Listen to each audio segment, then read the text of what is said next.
গোপালগঞ্জে হামলা কেন?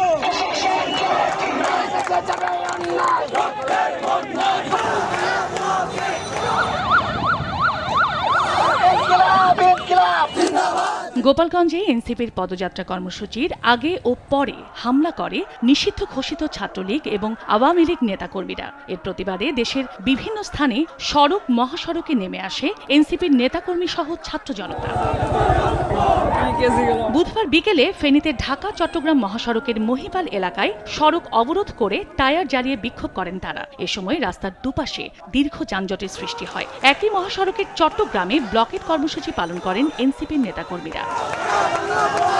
একই ঘটনায় গাজীপুরে ঢাকা ময়মনসিংহ মহাসড়ক, রাজবাড়ীর গোয়ালন্দ মোড়ে ঢাকা খুলনা মহাসড়ক, বরিশাল কুয়ারকাটা মহাসড়ক, নারায়ণগঞ্জের সাইনবোর্ড এলাকা, কুমিল্লা ও মুন্সিগঞ্জে পদ্মা সেতুর মাওয়া প্রান্ত সহ বিভিন্ন মহাসড়ক অবরোধ করা হয়। গোপালগঞ্জের প্রশাসন এখনো আওয়ামী লীগের যেই প্রসপেকশন সেটা তারা বাস্তবায়ন করছে। ইউনূস স্যারের সরকার তারা যত সম্ভব দ্রুততার সাথে এই পদক্ষেপ নিবে এই সন্ত্রাসী আওয়ামী লীগ নিষিদ্ধ ঘোষিত আওয়ামী লীগ এবং নিষিদ্ধ ঘোষিত ছাত্রলীগের বিরুদ্ধে যারা এই হামলা করেছে তাদের উপর যথাযথ ব্যবস্থা গ্রহণ করবে। পরে জাতীয় নাগরিক পার্টির নেতারা ফেসবুক স্ট্যাটাসে ব্লকেট তুলে নিয়ে রাস্তার পাশে কর্মসূচির আহ্বান জানান। এরপর মহাসড়কের অবরোধ ছেড়ে দিয়ে বিক্ষোভ করেন ছাত্র জনতা। ফ্যাসিবাদের বিরুদ্ধে সবাইকে ঐক্যবদ্ধ হওয়ার আহ্বান জানান তারা।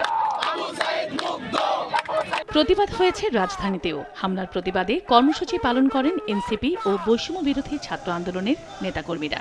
গোপালগঞ্জ সহ সারা দেশে সাঁড়াশি অভিযান চালিয়ে আওয়ামী সন্ত্রাসীদের গ্রেফতারের দাবি জানান তারা। যত সন্ত্রাসী ওখানে রাস্তায় নেমেছিল, চিরুনি অভিযান করে প্রত্যেককে গ্রেফতার করে আইনের আওতায় আনা হোক। 24 ঘন্টার মাঝে যদি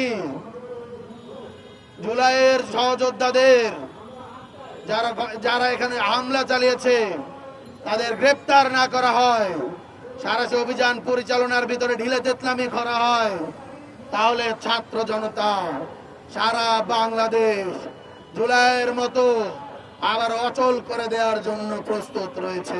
এদিকে এনসিপির নেতাকর্মীদের হামলার প্রতিবাদে রাজধানীর সায়েন্স ল্যাব থেকে শাহবাগ পর্যন্ত কফিন মিছিল করেন জুলাই ঐক্যের নেতাকর্মীরা। পাশাপাশি বিভিন্ন এলাকায় জামায়াতের নেতাকর্মীরাও বিক্ষোভ মিছিল করেন।